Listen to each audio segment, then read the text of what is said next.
சிந்துக்கிட்ட வந்து சொல்லியிருப்பாங்க பௌர்ணமி அப்போ வந்து பார்த்திங்கன்னா, நான் சாமிக்கு நீ உன் கையால் நகை செலுத்தணும்னு சொல்லிட்டு, சிந்து வந்து போட்டிருந்த நகைலாம் வந்து பத்திரமா பூட்டி வைக்கிறாங்க.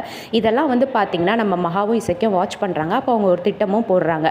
அவ இப்போ வச்சிருக்க அந்த நகையெல்லாம் எடுத்துட்டு வந்து டூப்ளிகேட் நகை செஞ்சு வச்சிடணும். இதுதான் சாக்குன்னு சொல்லிட்டு ஒரேடியாக இந்த வீட்டை விட்டு அனுப்பிச்சிடணும்னு சொல்கிறாங்க. அதுக்கேற்ற மாதிரி வந்து பார்த்திங்கன்னா, டூப்ளிகேட் நகையும் வந்து மாற்றி வச்சிடுறாங்க.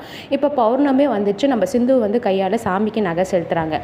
நம்ம மகா வந்து கூட்டத்தில் ஒரு ஆள் செட் பண்ணுறாங்க. இது மாதிரி அது டூப்ளிகேட் நகை அப்படின்னு வந்து கேட்க சொல்கிறாங்க.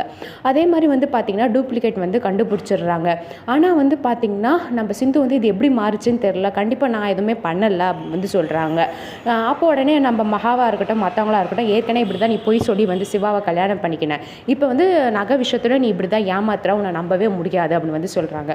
நம்ம கடவுள்கிட்டலாம் வேண்டுறாங்க நம்ம சிந்து, கடவுளே ஏன் எனக்கு இப்படி சோதனை பண்ணுற அப்படின்னு வந்து சொல்லிட்டு. அதுக்கப்புறம் சிவா தான் வந்து பார்த்திங்கன்னா கண்டுபிடிக்கிறாங்க. இவங்க வெளியூரில் வந்து கொடுத்த அந்த நகை செய்ய சொல்லியிருப்பாங்களே, ஸோ அவங்கள வந்து பார்த்திங்கன்னா நம்ம சிவா கண்டுபிடிச்சிடுறாங்க. யார் இது மாதிரி பண்ண சொன்னா அப்படின்னு வந்து சொல்லிட்டு கண்டுபிடிச்சிடுறாங்க.